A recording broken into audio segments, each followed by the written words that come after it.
Hey everyone, it's Mike Griffith with Team Triangle Realty, affiliate of eXp Realty. In a previous video, I talked about the changes to buyer's agency agreements and processes in North Carolina.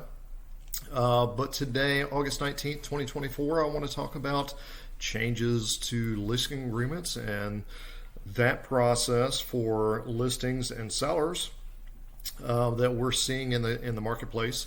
Understanding that process is evolving, it will continue to change, especially after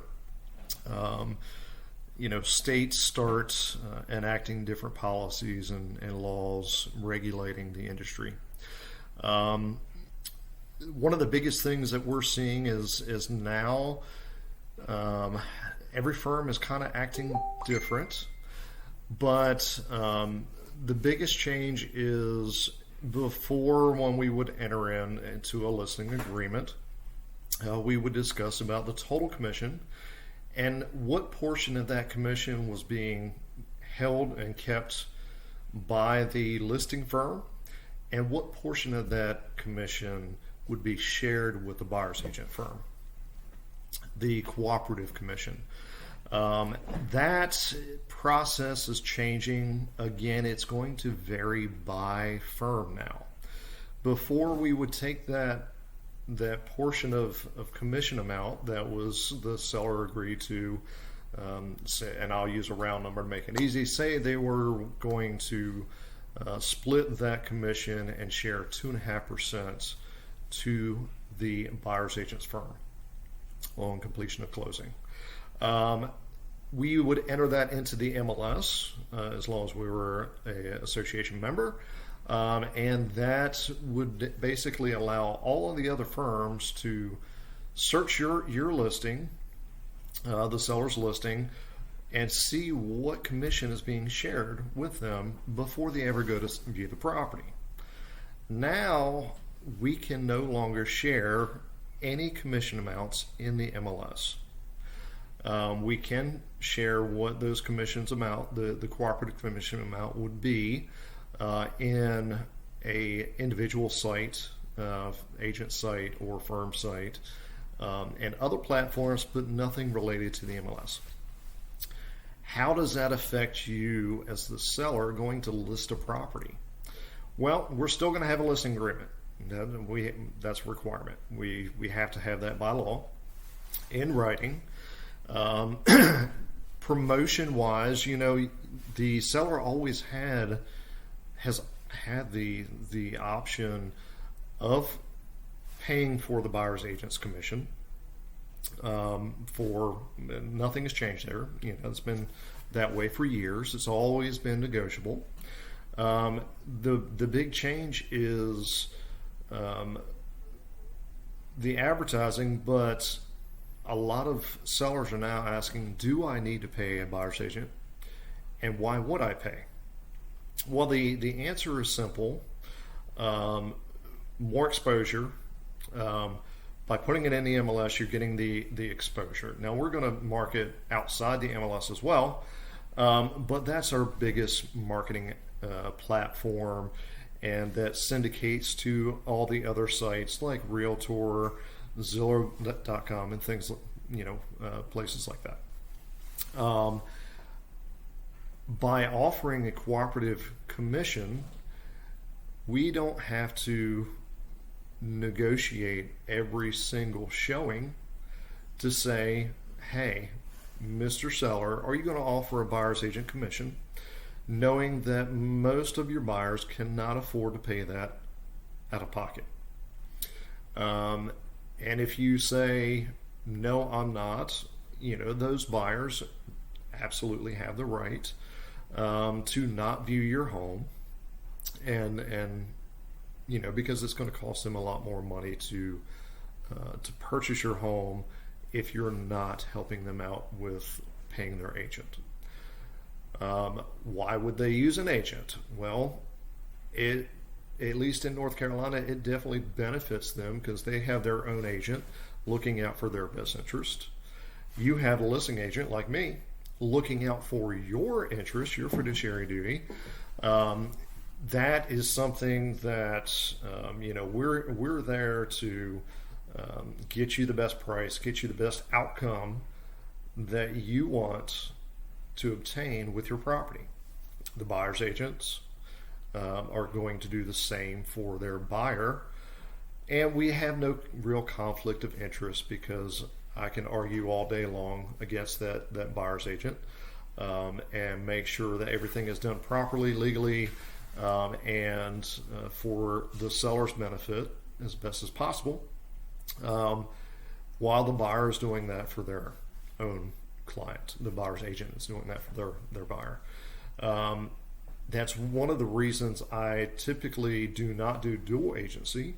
Yes, I will absolutely show my listing to a buyer, but do I want to represent the seller and the buyer?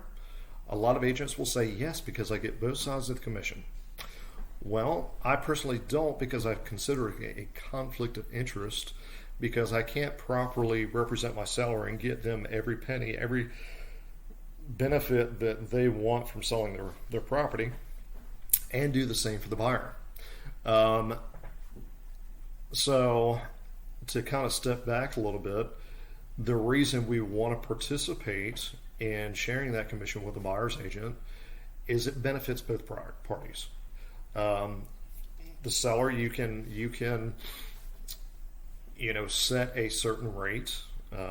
That buyer's agent has already set a rate with their buyer that they're willing to pay. A lot of times they're going to ask for whatever they've negotiated up front with their buyer. They're going to ask the seller to pay for that same amount. However, if we get agreed upon prior to a set expectation of amount for that buyer's agent, then it's a little easier to push hard against that buyer's agent when they ask for considerably more. I have seen buyer's agents, ask for flat rates. I've seen them ask for 4 or 5%, which is way higher than I would normally have a cooperating commission for if it was written into the agreement. But the main thing is we want those buyer's agents to bring their buyers to view the property, to get the most exposure for the seller to sell their property at the highest and best use that they can. What if you don't offer a buyer's agency commission split up front? Well, you don't have to pay that buyer's agent. That's always been your right. It may not be advisable because you're cutting such a huge portion of your potential buyers out of the pool. But in some cases it does work. And you can net more money. Typically, the more potential buyers you have looking at the property drive that price up. You have a bigger market pool to pull from. So that's going to drive your price up, just understanding that supply and demand and how that works. You can offer that rate can be variable. That rate, you can say, okay, we'll submit an offer, and you may or may not be willing to pay a commission depending on how that offer comes in, and you can set that rate according to how much you like the offer. Now, as a listing agent, your listing agent, I'm going to give you my advice on that offer commission amount, what would benefit you the most, but you always ultimately have the choice. Now, what you can't do is agree to pay a certain commission to a buyer's agent and then decide, I'm not going to. After everything has been signed, that negotiation can happen during that offer process, but not after the contract has been signed.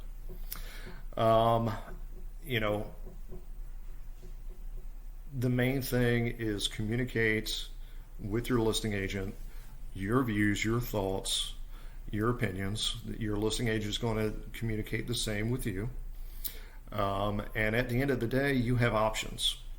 At Team Tracker Realty, we strive in getting you as many options as possible. And that includes in the MLS, in the open market, through our investor network, selling directly to an investor, with repairs, without repairs, helping coordinate all of that that process there to benefit you.